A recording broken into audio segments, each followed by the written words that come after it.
I haven't been sure how to approach this issue, or even if I should, but I do think that it's time that we have this conversation. Cybersecurity is a sensitive field.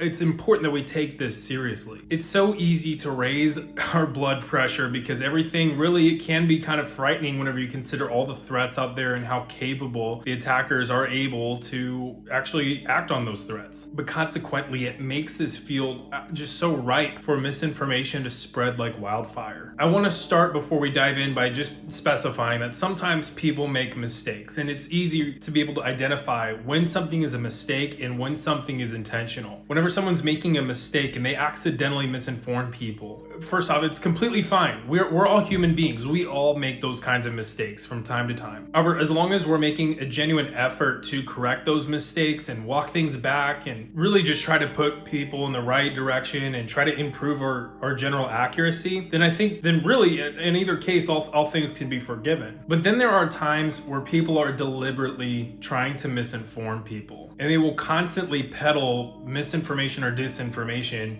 to try to lead people to some sort of a conclusion. And we can't always speculate as to their goals. Sometimes it'll be a deliberate action for a deliberate outcome, and sometimes it'll just be, maybe they're doing it for clout. Maybe they realize that it gets them engagement on social media. Maybe other times it's actually malicious. They're trying to achieve a goal by morphing the public opinion on a specific issue. What we can't really guess on is the impact, because we live it.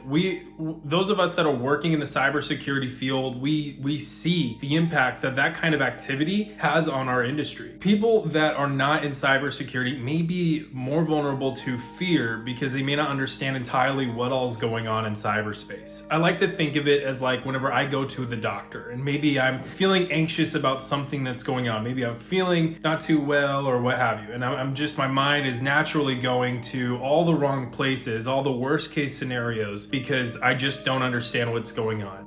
A good doctor will ease that anxiety, and if it really is an issue, they'll be able to remediate it. But a bad doctor won't ease that anxiety. They'll keep me coming back. They'll use that as an opportunity to get more money, maybe. That same thing can happen in cybersecurity, where sometimes you'll have, the good people, the ethical professionals out there that they will warn you about the actual threats, but they will ultimately ease your anxiety on what's going on, and then they'll give you steps to remediate it. They are constantly trying to remediate the issue. And then you'll have other cases where folks, they will not ease the anxiety. They'll keep you coming back. They'll draw a hook to keep you coming back. And then maybe they're even able to sell products to you. The frustrating part is it's often rooted in the same thing, where there are legitimate concerns. There are legitimate reasons to be fearful. And I say legitimate because the data supports it. It's either history and precedent or it's technical analysis that actually supports the claim. And then from that, you'll get people that will kind of do their own research that is completely debunked by peer review. Or you'll have people that are trying to use that as an opportunity to sell a product to you and get your money. And that's kind of icky. But in either case, that takes our eyes off of the actual threat. We're not looking at the actual real, legitimate technical analysis anymore. We're looking at the fake technical analysis. We're looking at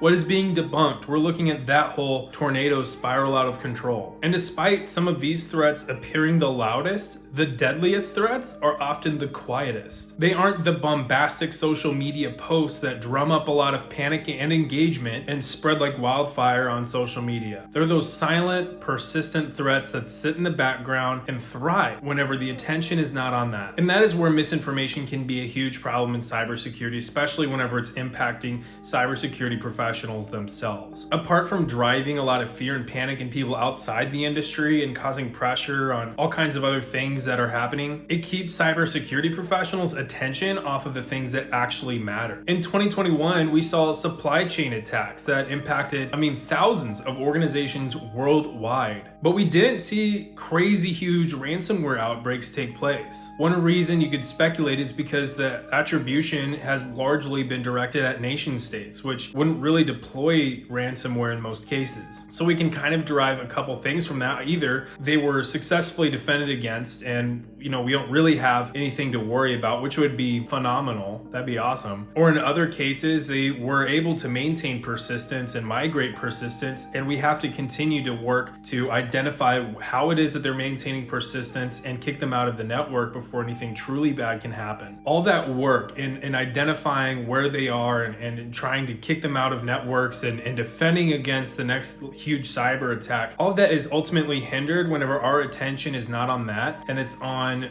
the misinformation on social media. In that case, we are trading legitimate threats for artificial threats with our attention. Like I said before, when we're focusing on what is artificial, we're not focusing on what's legitimate. And sometimes even the artificial claim can be based off of legitimate concerns. It just isn't itself legitimate data or research. And when we're not focusing on the legitimate research and the legitimate concern, well, that ultimately is also very bad for security. Fortunately, there are some things that we can do to combat this. One, keep your eyes on the prize. Earlier this year, I released a 2022 threats video where I identified 3 different threats that we're going to be facing in 2022. And before January 15th, we got examples of all 3 happening this year. So we've already seen that this year we're going to see a lot of cyber threats, and we have to keep our attention pretty narrow on the threats themselves. If we're not focused on that, then we're going to lose sight of the ball, and then a huge attack is going to happen, because you can bet that attackers, they are not losing sight of their objective. But what do we do whenever we do actually encounter misinformation in the wild? You know, it's not like we can just let it continue to spread. We have to play our part, try to disrupt that spreading of misinformation somehow, right? Well, that leads us to the second point, is be kind, humble, and professional. Don't forget that ultimately we are all representatives of the cybersecurity industry. We're not just representing ourselves out there. It's great if you want to try to go out and debate and refute misinformation claims out there on social media or wherever you're finding it online. But do so professionally, do so with kindness, do so with grace. You know, maybe they're making a mistake. If they're not making a mistake and it's deliberate, and there are some classic examples that you'll see out there, then don't resort to name calling or mudslinging, no matter how much mud gets thrown back at you. If it devolves into a mudslinging contest, then we're losing the argument already. It doesn't matter what data is being presented. We've just delegitimized the entire argument by acting immaturely. And it also degrades the image of the industry as a whole, because people outside the industry are just going to see a bunch of cybersecurity nerds arguing with each other about stuff and calling each other horrendous insults. And that doesn't do anything good. That doesn't attract more people into the field when we need more people, you know, coming into cybersecurity. So don't forget that you are ultimately representing the field as a whole, not just yourself, and act that way. And 3, we can be proactive in catching and preventing the spread of misinformation, preferably before it spreads to folks that are not in the field. In fact, people that are not in the field may feel a heightened sense of threat or danger whenever it comes to cybersecurity topics, simply kind of like me going to the doctor. I don't understand what's going on medically,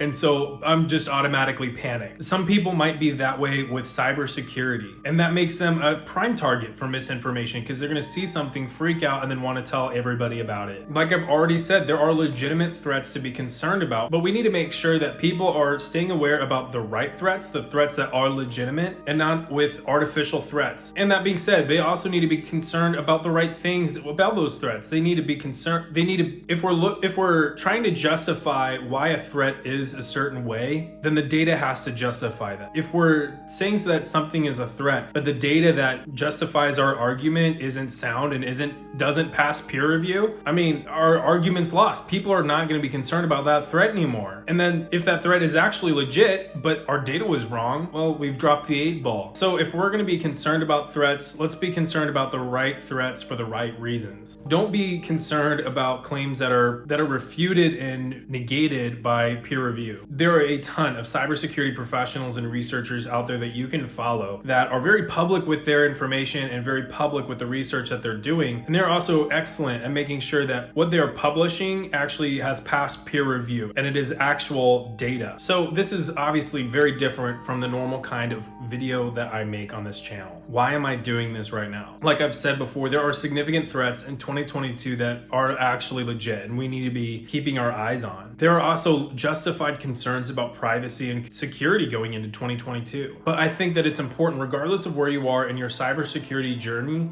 that your opinions and your outlook is justified by data and logic. We need to be good ambassadors of the industry when we go out and we represent not only ourselves, but the industry as a whole on social media or in public. And that we're talking about actual threats with actual data, and we're not trying to make up things to try to drum up fear and spread panic online. There's a lot of that out there right now. And I think it's important that we talk about that right now before we get too far into 2022 and potentially other things happen. I also think that it's important that, we act professionally and in a professional manner whenever we're interacting with these kinds of things online. We are not doing the industry a service if we're acting like children. Let's keep our eyes on the prize. Let's attract more people in the industry by actually being open and sharing legitimate research and data, and by being receptive. And it's okay to make mistakes. Mistakes happen. We're human. That's just kind of the way it is. But being receptive to that, and all of us growing together and not fighting each other all the time, that's really what's going to make this industry much, much more attractive to more people, and therefore increase security as a whole. So for instance, here are 3 threats that you should probably keep your eyes on for the rest of 2022. And if this video is helpful, be sure to leave a like and leave a comment saying, hey, nice haircut, bro. I'll see you all next time.